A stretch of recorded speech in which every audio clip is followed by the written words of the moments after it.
pessoal, vamos para a aula 276, estados físicos da matéria.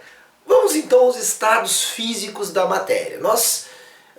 Eu acho que muita gente, é um assunto bem comum, desde lá o ensino fundamental, lá em ciências, já se vê os estados físicos, sólido, líquido, gasoso, né? Então as pessoas têm uma noção aí dos estados físicos.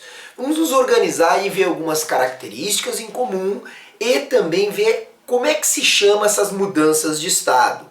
Vamos começar com as características. Características, como é que são as ligações entre os átomos e as moléculas? No estado sólido, nós teremos fortes ligações entre os átomos. Essas fortes ligações faz com que o sólido tenha uma forma e um volume definido. Então, eu tenho um pedaço definido, tá? Eu tenho um pedaço de sólido e como as moléculas estão bem organizadinhas no estado, por exemplo, as moléculas estão no estado cúbico, nos vértices de um cubo, ela está bem organizadinha as moléculas. Por exemplo, a molécula d'água está num estado, a água está num estado, as moléculas estão num estado, por exemplo, no estado sólido hexagonal, né? As moléculas ficam bem organizadas. O que acontece e as ligações são muito fortes. Quando eu pego as moléculas daqui, ó, e puxo, todas as outras vêm juntos, porque tem fortes ligações entre elas. Agora, nos líquidos, as ligações são médias em relação ao sólido, então são mais fracas as ligações, mas são mais fortes que no estado gasoso. Tá? Nós já vamos ver o estado gasoso. Agora, o estado líquido, então as moléculas estão mais fracamente ligadas em relação aos sólidos. Um líquido, ele tem o quê? Um volume que é definido. Então, se eu tenho lá 100 ml de líquido, não interessa o recipiente que eu ponho, ele vai ter 100 ml, é definido. Só que o que acontece? Dependendo do recipiente, o líquido ele toma a forma do recipiente. Então, a forma é indefinida. Por quê? A forma do líquido depende do recipiente que eu coloco. Se eu colocar no recipiente um copo, por exemplo, que é cilíndrico, é uma coisa. Agora, se eu colocar num recipiente todo torto, ele vai ocupar aquela forma daquele recipiente. Tá?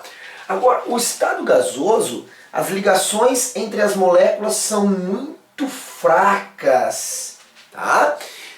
E num estado idealizado, a gente vai desprezar as ligações entre as moléculas, tá? Mas num gás real, estado gasoso, gasoso nós vamos ver que se engloba gases e vapores, daqui a pouco nós vamos ver nas próximas aulas, mas as ligações são fracas, são muito fracas entre as moléculas, a interação entre elas é pequena, tanto que, qual é a forma de um gás?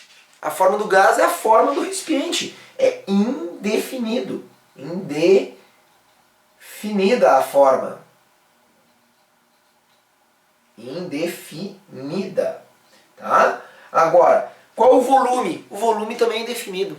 O volume depende do quê? O volume do gás depende do recipiente. Então, se eu pegar um gás e colocar num recipiente, sei lá, 1 mol de gás, colocar num recipiente esférico, ele vai ocupar aquela forma, aquele volume. Se eu colocar num recipiente cúbico maior, vai ocupar a forma do cubo num volume maior. Então, sempre ocupa a forma volume indefinido. Tá? Então, sempre a forma e o volume indefinido do estado gasoso. Agora, é importante nós sabermos como é que se chama também. Então, aqui estão as características básicas entre as ligações entre as moléculas, a forma e volume. Agora, também nós temos que saber como é que se chama o nome da transição entre os estados. Importantíssimo. Quando um sólido vira líquido, por exemplo, gelo derretendo, gelo virando líquido, se chama fusão. Então o que é fusão? É quando um sólido vira líquido. Agora, um líquido virando gasoso, quando a gente põe água na chaleira e começa o que? Vaporização, vaporizar, Tá? Agora o contrário, quando o vapor condensa, tá? Quando um gás vira líquido. Quer ver alguns exemplos? Uma nuvem são várias gotículas d'água.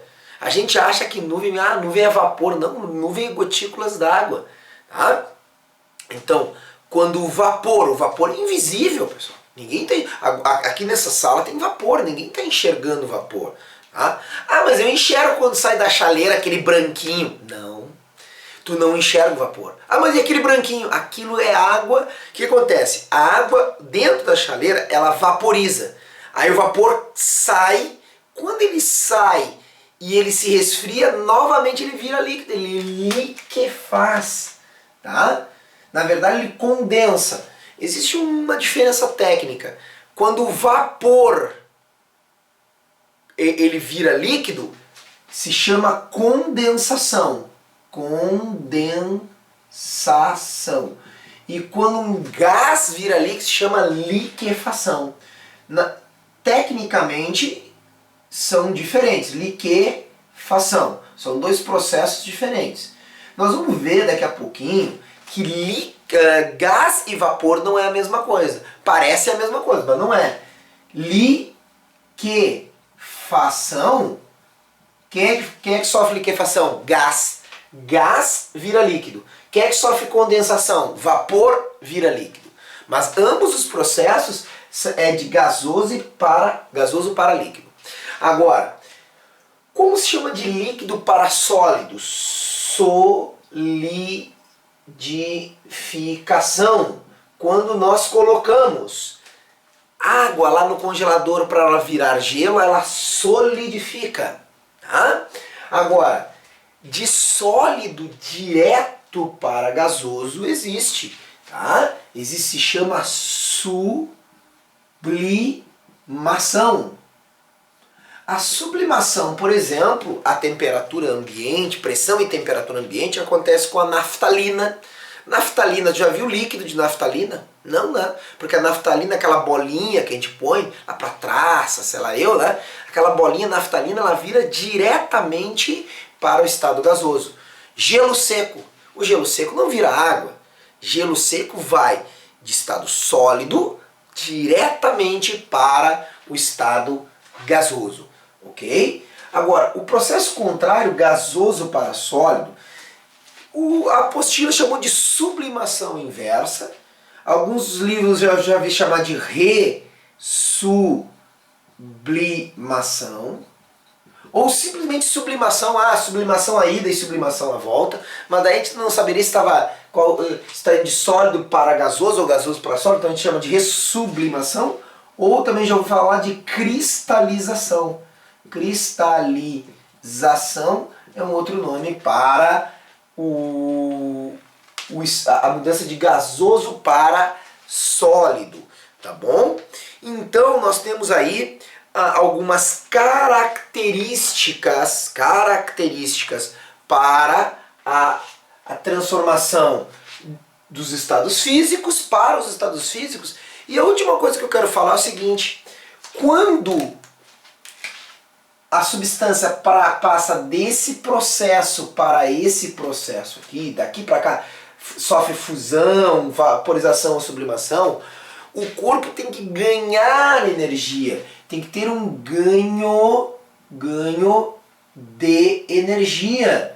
Por exemplo, se tu quer derreter o gelo, tu tem que esquentar o gelo, então tem que ter um ganho de energia.